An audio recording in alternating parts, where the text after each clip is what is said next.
ঢাকার বিজ্ঞ জেলা ও দায়রা জজ জনাব হাবিবুর রহমান জিন্না স্যার একজন রুচিশীল মানুষ। উনি ঢাকা জজশিপে জয়েন করার পর থেকে বিভিন্ন ধরনের উন্নয়ন কর্মকাণ্ডে হাত দিয়েছেন। প্রথমে উনি হাত দিয়েছেন পরিবেশের উপরে, বিশেষ করে উনি ঢাকা জজশিপকে ধূমপান মুক্ত এলাকা হিসেবে ঘোষণা করেছেন। পাশাপাশি উনি রুচির যে পরিচয়, এত সুন্দরভাবে ঢাকা জজশিপকে উনি ফুলের বাগান দিয়ে সাজিয়েছেন এবং বিভিন্ন অবকাঠামোগত যে উন্নয়ন আসলেই অনুকরণীয়। আমার বিশ্বাস এই যে উন্নয়নের ধারাবাহিকতা সবসময় বজায় থাকবে। ঢাকার নেজারত এবং ঢাকা আইনজীবী সমিতি তাদের পাশে থাকবে। ঢাকা আইনজীবী সমিতি বিশেষ করে তাদের পাশে অবশ্যই থাকবে, কারণ এই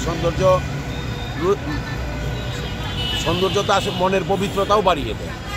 আমার শেষ বক্তব্য থাকবে এটাই যে এই যে সুন্দর আয়োজন, ঢাকার বিজ্ঞ জেলা ও দায়রা জজ জনাব হাবিবুর রহমান জিন্না স্যারকে আমাদের অন্তরের অন্তঃস্থল থেকে ধন্যবাদ জানাই। ঢাকা আইনজীবী সমিতির পক্ষ থেকেও ধন্যবাদ জানাই, নেজারতকেও ধন্যবাদ জানাই। বিচারপ্রার্থী মানুষ এখন ঢাকা জজশিপে আসার পরেই তাদের মনটাও পুলকিত হয়ে যায়। আমার অনুরোধ থাকবে কর্তৃপক্ষের কাছে এই যে উন্নয়নের ধারাবাহিকতা সবসময় জানি বজায় থাকে। ধন্যবাদ।